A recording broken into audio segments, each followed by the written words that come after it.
ইরানের সর্বোচ্চ নেতা আয়াতুল্লাহ আলী খামেনিকে লক্ষ্য করে হামলার পর সবচেয়ে বিধ্বংসী প্রতিশোধ অপারেশন শুরু করেছে ইসলামী বিপ্লবী গার্ড কর্পস আইআরজিসি। সর্বোচ্চ নেতা খামেনিকে লক্ষ্য করে আমেরিকা ও ইসরায়েলের হামলার পর তেহরান থেকে দেয়া একের পর এক হুঁশিয়ারি এখন রূপ নিয়েছে সরাসরি সামরিক অভিযানে। তাদের ঘোষণা, এটি শুধু জবাব নয়, চূড়ান্ত প্রতিশোধ। ইসরায়েলের হাইফা ও রামাত ডেভিড বিমান ঘাঁটি থেকে উপসাগরের মার্কিন ঘাঁটি পর্যন্ত ছড়িয়ে পড়েছে আইআরজিসি ঘোষিত ট্রু প্রমিস 4 এর তাণ্ডব। ক্ষেপণাস্ত্র, ড্রোন, ধারাবাহিক বিস্ফোরণে কেঁপে উঠছে তেল আবিব। একের পর এক আঘাতে উত্তপ্ত গোটা মধ্যপ্রাচ্য। সর্বোচ্চ নেতা খামেনি হত্যার প্রতিশোধ নিতে মরিয়া ইরানের ইসলামী বিপ্লবী গার্ড আইআরজিসি, আর সেই প্রতিশোধের আগুনে পুড়ছে বর্বর ইসরায়েল ও মধ্যপ্রাচ্য। ইসরায়েলের হাইফা নৌঘাঁটি, রামাত ডেভিড বিমান ঘাঁটি এবং সামরিক শিল্প স্থাপনাগুলোতে হামলার মধ্য দিয়ে শুরু হয় ট্রু প্রমিজের নতুন ধাপ।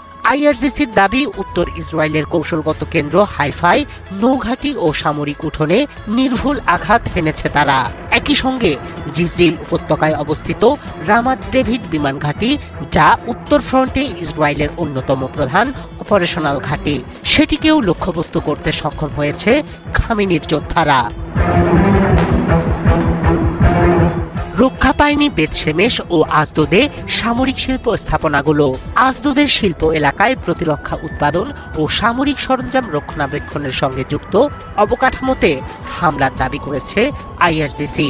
তারা বলছে, ইসরায়েলের প্রতিরক্ষা সক্ষমতাকে ভেঙে দিতেই এসব স্থাপনা টার্গেট করা হয়েছে। এদিকে তেল আবিবেও ধ্বংসযজ্ঞের খবর মিলেছে। ইসরায়েলি গণমাধ্যম জানিয়েছে, সর্বশেষ ক্ষেপণাস্ত্র হামলায় একটি ভবন পুরোপুরি ধ্বংস হয়েছে এবং নির্দিষ্ট একটি সামরিক লক্ষ্যবস্তুতে সরাসরি আঘাত এনেছে ইরানি ক্ষেপণাস্ত্র। তবে হামলা শুধু ইসরায়েলে সীমাবদ্ধ নেই। ট্রু প্রমিস 4 এর তৃতীয়, চতুর্থ ও পঞ্চম ধাপে আইআরজিসি উপসাগরীয় অঞ্চলে মার্কিন ঘাঁটি ও সম্পদকে লক্ষ্যবস্তু করেছে। কুয়েতের আব্দুল্লাহ আল মুবারক বিমান ঘাঁটিতে 4টি ব্যালিস্টিক ক্ষেপণাস্ত্র নিক্ষেপ এবং 12টি ড্রোন হামলার দাবি করেছে তারা। এতে ঘাটের গুরুত্বপূর্ণ অবকাঠামো ধ্বংস হয়েছে বলেও জানানো হয়েছে। ইরাকের হারির ঘাঁটি, যেখানে মার্কিন বিশেষ বাহিনী অবস্থান করছিল, সেখানেও হামলার কথা বলেছে আইআরজিসি।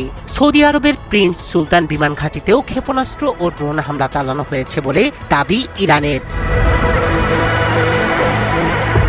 এছাড়া জেবেল আলী বন্দরে গোলাবারুদ পরিবহনে নিয়োজিত একটি মার্কিন জাহাজে 4টি ড্রোন হামলার কথা উল্লেখ করেছে আইআরজিসি। তাদের দাবি, ধারাবাহিক বিস্ফোরণে অচল হয়ে গেছে জাহাজটি।